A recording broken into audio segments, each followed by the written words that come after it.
La dépopulation. Ramondou. Dit par Émile Berlerme en septembre 2025. La vérité est un bien public, donc un service public. Anthologie du néo-malthusianisme. L'anarchie. 1905-1914. Article choisi. La dépopulation. Ramondou. Deuxième année, numéro 44. Jeudi 8 février 1906. La dépopulation, Ramondou. Nous avons toujours entendu, par périodes intermittentes, un cri d'angoisse jeté par de prétendus alarmistes au sujet de la dépopulation en France. Monsieur Piot a repris à son compte ce sujet et, périodiquement aussi, conjecture les plus sombres présages pour l'avenir. Songez donc que si la diminution de la natalité continuait dans la même proportion pendant toute une série de générations, notre patrie tomberait au rang de puissance de second ordre. Ce serait l'abomination de la désolation. Remarque du lecteur, Émile Berlerme. La France est le 41e pays en termes de surface et le 23e en termes de population. Il va devenir, mécaniquement parlant, si la population mondiale continue de croître, un pays de 23e zone au minimum. Il faudra évidemment tenir compte des capacités de chaque pays à traiter sa population selon une norme de bien-être internationale. N'êtes-vous pris de transes épouvantables à la pensée du sort qui peut être réservé à nos infortunés petits-neveux? Que vos cœurs, auxquels on a appris à aimer notre douce mère, la France, ne soient point changés en rochers, que nos droits imprescriptibles ne soient pas à la merci de votre indifférence, etc., etc. Telles sont pourtant, ou à peu près, les inepties débitées sur un ton grave par des esprits qui se disent sérieux, et qu'ils soumettent aux méditations des penseurs. Les économistes soutiennent la thèse avec force statistique internationale, et tous les journaux, depuis le blanc immaculé gaulois jusqu'à la rouge Action, se répandent en lamentations sur la disparition de la nation, dont les principes monarchistes ou franc-maçonniques sont indifféremment l'avant-garde du bonheur mondial. Que deviendrait notre planète?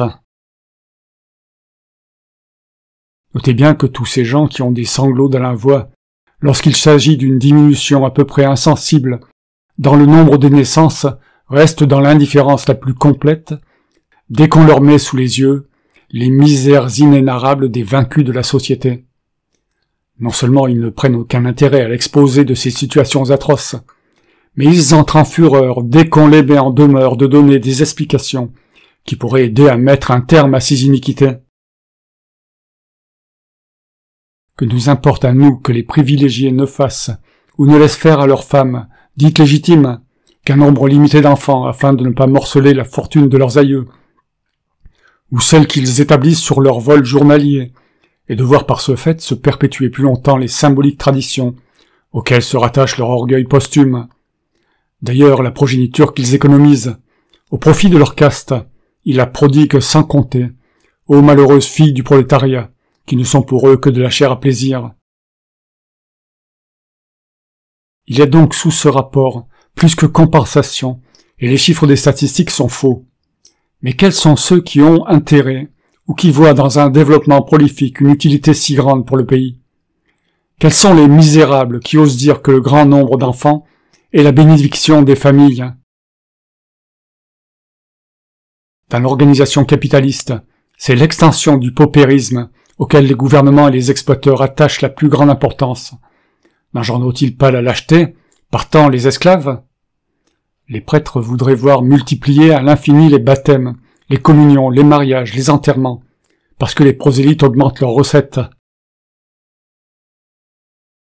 D'autre part, il y a les employeurs de toute catégorie qui auront à payer des salaires, d'autant moins élevés que le nombre des sans-travail sera plus grand.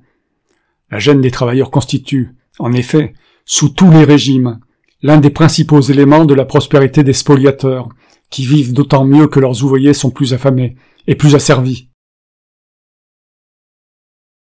Quant à ceux qui détiennent le pouvoir, ou aux socialistes qui y aspirent, la profusion des imbéciles leur permet d'acheter plus facilement des partisans et de pêcher en eau trouble. Et puis, lorsque le nombre devient un danger pour les dirigeants et que les conditions insalubres dans lesquelles vivent les indigents ne sont pas un facteur de suppression au bénéfice des oppresseurs. Ceux-ci n'ont que l'embarras du choix pour se débarrasser de ces contingences. Les guerres, étrangères ou civiles, l'expatriation plus ou moins volontaire, viennent en aide à la loi de Malthus, lorsqu'elle ne sévit pas assez cruellement sur les parias. Ces moralistes philanthropes, coryphées de la classe dirigeante, sont de parfaits hypocrites. Ce sont eux qui, par leur loi, imposent chaque année le célibat obligatoire à la portion la plus jeune et la plus active de la population, sous le prétexte de la défense nationale. Et ils ont le cynisme de s'indigner contre une cause de stérilité qu'ils mettent tout en œuvre pour favoriser dans la pratique. D'un autre côté, nous devons douter que la caserne rende les soldats de stricts observateurs de la virginité, durant leur période de servitude involontaire. Il faut bien admettre qu'un certain nombre de femmes sont fécondées par leur fait. Dans un cas comme dans l'autre, la morale de ces professionnels du patriotisme pour sinécure vaut tout juste autant que leurs principes. Remarque du lecteur, les femmes ne sont pas fécondées. Il s'agit en fait simplement du rapport de dimension entre un ovocyte et un spermatozoïde. Le gros aimant attire le petit, l'inférieur se déplace vers son supérieur. Quand une comète tombe vers le soleil, dites-vous que la comète féconde le soleil? Du reste, ces questions de stérilité et de fécondité sont loin d'avoir été étudiées, et encore moins résolues jusqu'ici sous le point de vue scientifique. Remarque du lecteur, quand une femme est stérile, pourquoi sa tête veut-elle ce que ses ovaires lui refusent? Sans ovaires, elle n'est pas vraiment une femme.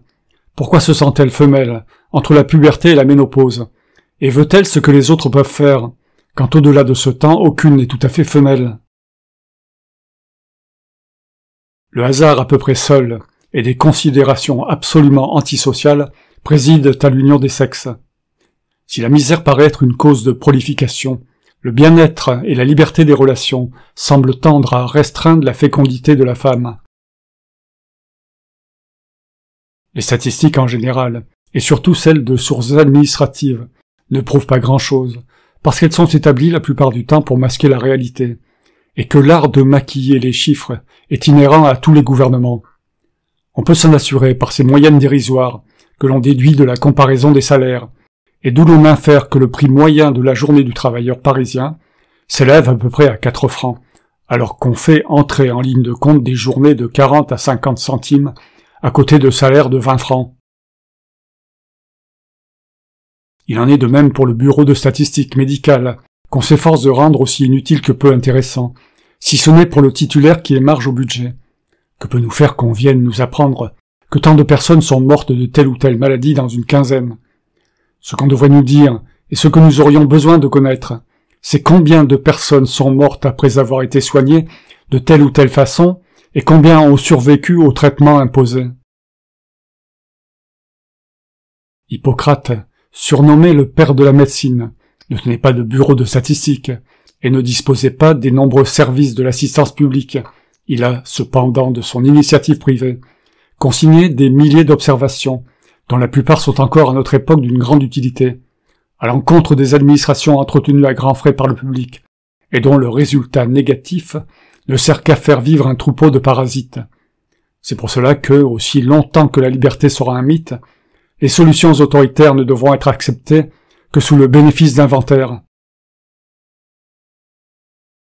Aussi nous concluons que, s'il importe peu que l'espèce humaine soit nombreuse, il importe beaucoup, en revanche, que tous les êtres qui vivent soient heureux. Fabriquer des misérables et venir ensuite se plaindre de leur improductivité, c'est le comble de l'astuce. Les Spartiates, qui précipitaient dans un gouffre les nouveau-nés mal conformés, étaient moins barbares que ne le sont tous ces monopolisateurs de la patrie. Quelle hypocrite contradiction n'existe-t-il pas entre ces précautions infinies recommandées pour sauvegarder la vie des enfants et des malades quand on n'en prend aucune pour assurer leur existence et qu'on réserve aux adultes le traitement que la République de Sparte faisait subir aux avortons. Exploitation tempérée par le jésuitisme. Voilà l'image répugnante de la féodalité bourgeoise et capitaliste qui préside à nos destinées. Ramondou, 2e année numéro 44, jeudi 8 février 1906.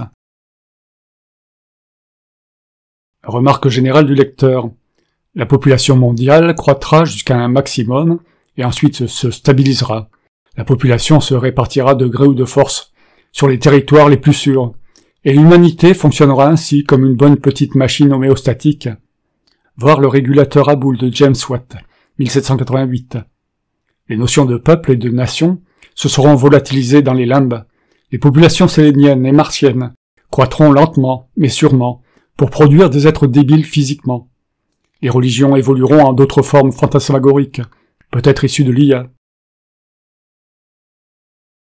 Bref, l'humanité a de quoi se réjouir sur son avenir.